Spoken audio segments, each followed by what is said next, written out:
தெரிவு அல்லாஹ் இப்படியாப்பட்ட சந்தர்ப்பங்கள் அல்லாத தெரிகிறான். தெரிவு என்றத அல்லாஹ் அவனிடத்துல தான் வைத்திருக்கிறான், யாரிடத்திலையும் அல்லாஹ் கொடுக்கல.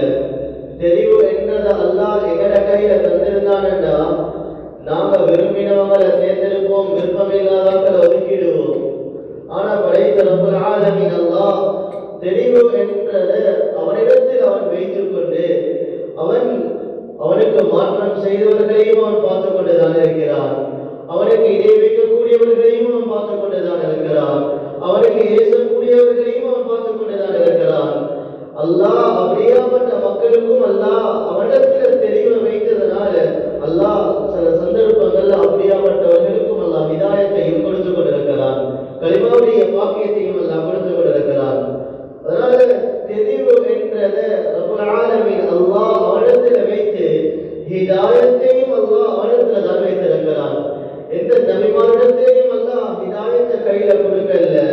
அல்லாஹ் குர்ஆன்ல சொல்றான், இன்னக லா தஹ்தி மன் அஹ்பப்த வலக்கின் அல்லாஹ் யஹ்தி மன் யஷா. நபியே, நீங்க நாடியவங்களுக்கு ஹிதாயத்தை கொடுக்கலாம், ஹிதாயத் அதை நாம தான் வச்சிருக்கிறோம்.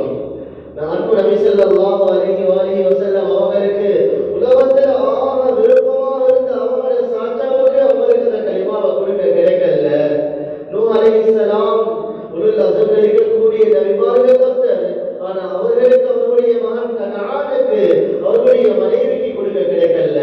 லூத் அலைஹிஸ்ஸலாம் அவர்களுக்கு அவருடைய மனைவிக்கு கொடுக்க கிடைக்கல.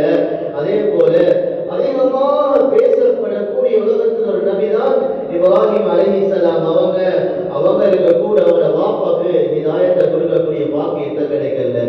அல்லாஹ் ஹிதாயத்தை தன் கை வசம் வைத்துக் கொண்டிருக்கிறான். கண்ணியமான பெரியோர்களே, நண்பர்களே, சகோதரர்களே, அல்லாஹ் எங்களை தெரிவு செஞ்சிருக்கிறான் என்றதுக்காகவே நானும் நீங்களும் அல்லாஹ்வுக்கு நன்றி செலுத்தக்கூடிய அடியார்களாக மாறும். அல்லாஹ் எனக்கு கலிமாவை தந்திருக்கிறான், அல்லாஹ் எனக்கு ஹிதாயத்தை தந்திருக்கிறான்.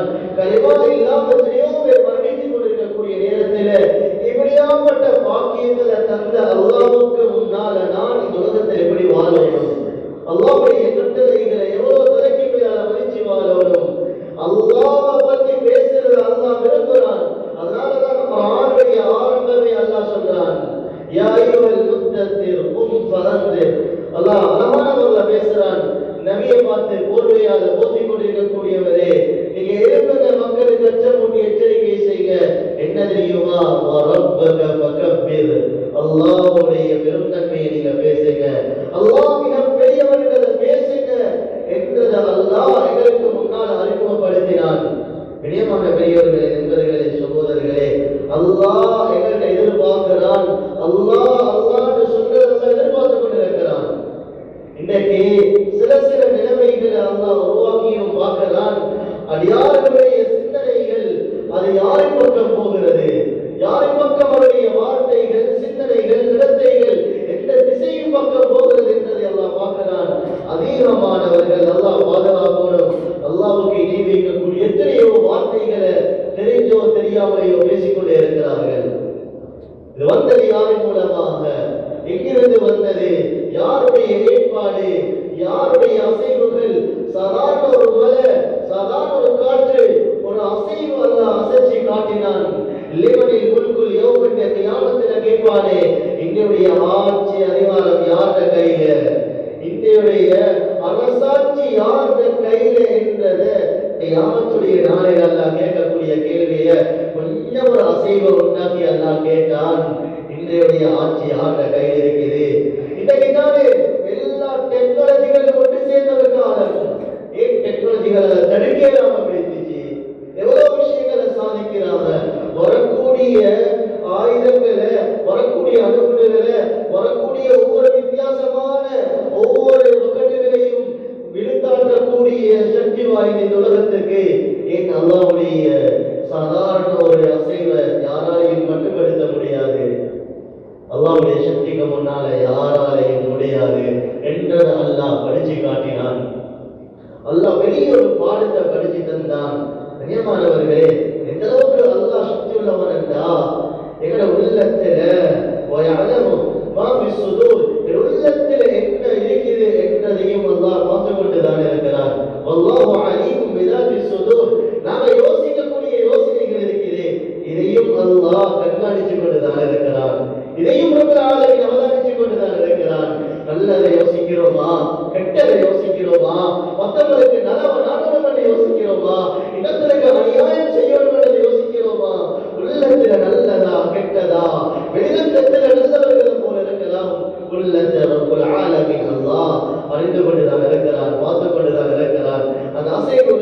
ஊசலாட்டங்கள் எண்ணங்கள் அனைத்தையும் அல்லாஹ் கவனிச்சு கொண்டுதான் இருக்கிறார். கண்ணியமான பெரியவர்களே, நண்பர்களே, சகோதரர்களே, இந்த ஈமானுடைய பாடத்தை தான் நான் நீங்களும் படிக்கணும். அல்லாஹ் குர்ஆன்ல ஆயத்தை சொல்றாரு, என்ன தெரியுமா? வமன் அஅரத அன் ذிக்ரி ஃபஇன்ன லஹு மஈஷத்தன் லங்கா. குர்ஆனுடைய ஆயத்தை 1400 வருடங்களுக்கு முன்னால அல்லாஹ் முழு பேருக்கும் அல்லாஹ் படிச்சுட்டாரான். என்ன யாரே ஏற்ற கட்டளைகளை ஏற்ற வார்த்தைகளை எனக்கு முன்னால உதாசீனம் செய்து வாழுவீங்களோ உங்களுக்கு நிச்சயமாக சத்தியமாக நெருக்கடியான வாழ்க்கை தான் என்றதுல எந்த சந்தேகமும் இல்லை. நாம் ஒவ்வொருத்தரும் எழுதி வச்சுக் கொள்வோம், உள்ளத்தில் அடி மனசில் விலகி வச்சுக் கொள்வோம். அது நபிமார்களாக இருக்கலாம், அவர்களுடைய குடும்பமாக இருக்கலாம். எல்லாருக்கும் முன்னாலே அல்லாஹ்வுடைய வார்த்தை பெருமதியானது. அல்லாஹ் என்ன சொல்லுகிறான்? தீனை ஒதுக்கிட்டு அல்லாஹ்வுடைய கட்டளைகளை ஒதுக்கிட்டு அல்லாஹ்வை கணக்கெடுக்காம மார்க்கத்துடைய விஷயங்களை ஒதுக்கி போட்டுட்டு நாங்க நிம்மதியாக வாழலாம், சந்தோஷமாக வாழலாம் நினைச்சு கொண்டிருக்கிறோமா? அல்லாஹ் சொல்றான், என்னைய புறக்கணிக்கிறீங்களா? என்னுடைய வார்த்தைகளை அத்தாட்சிகளை ஞாபகப்படுத்தக்கூடிய விடயங்களை புறக்கணிக்கிறீங்களா? அல்லாஹ் சொல்றான், நெருக்கடியான வாழ்க்கையை உங்களுக்கு நாங்க தருவோம் என்றது இது அல்லாஹ்வே குர்ஆன்ல சொல்லி முடிச்சிட்டான்.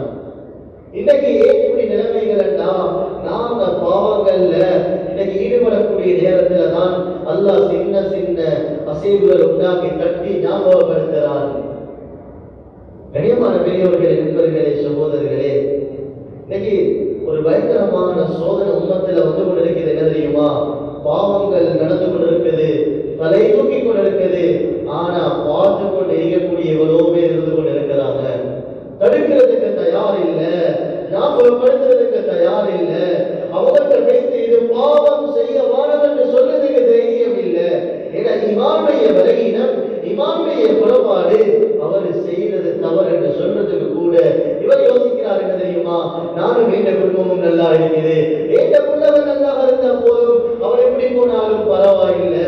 இதற்கு நபியுடைய முறையும் அல்ல, எங்களோட சஹாபாக்களுக்கு நபி காட்டின முறையும் இல்லை. கண்ணியமான பெரியவர்களே, நண்பர்களே, சகோதரர்களே, அல்லாஹ் குர்ஆன்ல எங்களை ஏன் சிறந்த உம்மத் என்றான்? குன்தும் கைர உம்மத்தின் உக்ரிஜத் லின்னாஸ் தஅமுரூன பில் மஅரூஃப் வ தன்ஹவுன அனில் முன்கர் வ து'மினூன பில்லாஹ். உமர் ரலியல்லாஹு அன்ஹு என்ன சொல்றாங்க? காய்ச்சிக்கிறாங்க, அல்-அம்ரு பில் மஅரூஃப் வ நஹ்யு அனில் முன்கர்.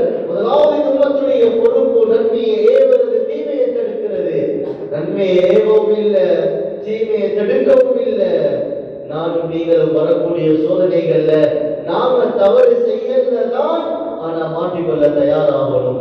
ஆயிஷா ரலியல்லாஹு அன்ஹா கேட்டாங்களே நபி ஸல்லல்லாஹு அலைஹி வஸல்லம் அவர்களை, யா ரசூலல்லாஹ், உலகத்துல வரக்கூடிய சோதனைகள்ல நான் எங்களுக்கும் சேர்ந்துதான் வருமா? வரக்கூடிய முசீபத்துகள், வரக்கூடிய சோதனைகள், வரக்கூடிய இந்த கஷ்டங்கள்ல நாங்களும் மாட்டிக்கொள்வோமா?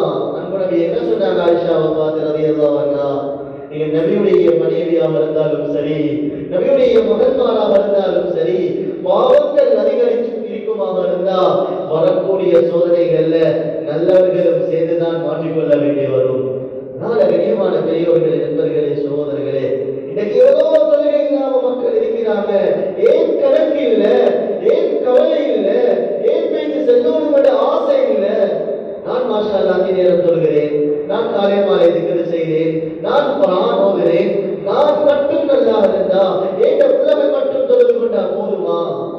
ஊர்ல ஒரு வெள்ளம் பார் நேரம், ஏன் வெள்ளம் வராத உள்ளங்கள் பதறுது, பாதிக்கப்பட்டிருக்கிறாங்களே, அதிலிருந்து பாதுகாக்கணுமே என்றதுக்காக வேண்டி எவ்வளவு பேர் இறங்கினாங்க, எவ்வளவு பேர் வேலை செஞ்சாங்க. ஏன் அதிலிருந்து வெளியே இருக்கணும் என்றதுக்காக வேண்டி. கண்ணியமானவர்களே, நாளை கியாமத்துடைய நாளையில இதே மாதிரி கலிமா சொன்ன எங்கட சகோதரர்கள் ஏந்த பக்கத்து வீடு, ஏந்த வீட்டுக்குள்ளால, ஏந்த குடும்பத்துக்குள்ளால தொழுகை இல்லாம இதை விட பயங்கரமான நரகத்துல வைத்து பத்துவாங்களே, இதை விட பயங்கரமான நரகத்துல போட்டு அல்லாஹ் எரிப்பானே, ஏன் கவலை வருவதில்லை? கண்ணியமான பெரியவர்களே, நண்பர்களே, சகோதரர்களே, இதுதான் ஈமானுடைய குறைபாடு, இதுதான் ஈமானுடைய குறைபாடு. அதனால இதை சீராக்குறதுக்காக வேண்டி தான் இன்றைக்கு உலகத்திலே மக்கள் அல்லாஹ் தீனுக்காக வேண்டி அல்லாஹ்வை தெரிஞ்சு பாடுபட்டு கொண்டிருக்கிறாங்க.